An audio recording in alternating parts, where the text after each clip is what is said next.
ହେଲା ଅମର ଅଟଲ ନିରଠୁ ନିର୍ମଳ ଶିଲା ଠାରୁ ଶକ୍ତ ଅଜର ଅମର ସେହି ଟଳି ନାହିଁ କେବେ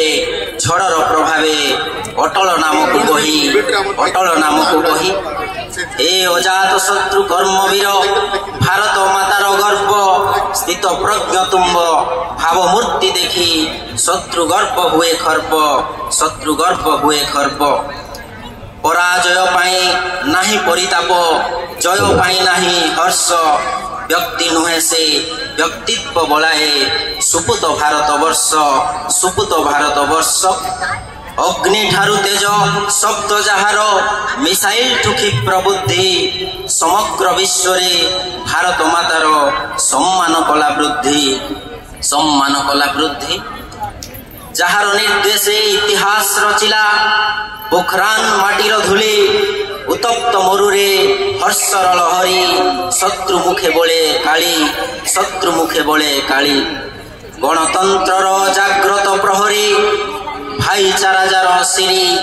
ସ୍ୱାର୍ଥୀ ନୁହେଁ ସେ ମହତ୍ୱାକାଂକ୍ଷୀ କେହେବ ତା ସାଥେ ସରି କରିପାରିଲାନି ମହାଛନ୍ନ କେବେ ପଦ କ୍ଷମତାର ଲୋଭ ପକ୍ଷ ପ୍ରତିପକ୍ଷ ଊର୍ଦ୍ଧ୍ୱେ ଯାର ସ୍ଥାନ ବିଷୟ କି ତାର ହେବ ଅଦ୍ରି ସମଜେ ଶତ୍ରୁ ଆଗେ ଛିଡ଼ା ଦେଶର ସୁରକ୍ଷା ପାଇଁ ଜନମାନସରେ ରାଜା ସେ ବୋଳାଏ ମୁକୁଟ ବିହୀନ ହୋଇ ଶାନ୍ତି ମୈତ୍ରୀ ଏକତା ପାଇଁ ଯେ ଶତ୍ରୁତାକୁ ଦେଲା ବଳି ଦେଶର ପ୍ରଗତି ଯା ପାଇଁ ସର୍ବାଗ୍ରେ ତାକୁ କେ ପାରିବ ଭୁଲି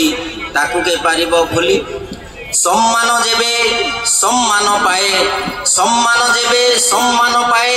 ସମ୍ମାନ ଦେଇ ଜଣେ ସେପରି ଜଣଙ୍କୁ ଦେଶର ଜନତା ଜାତିର ନକ୍ଷତ୍ର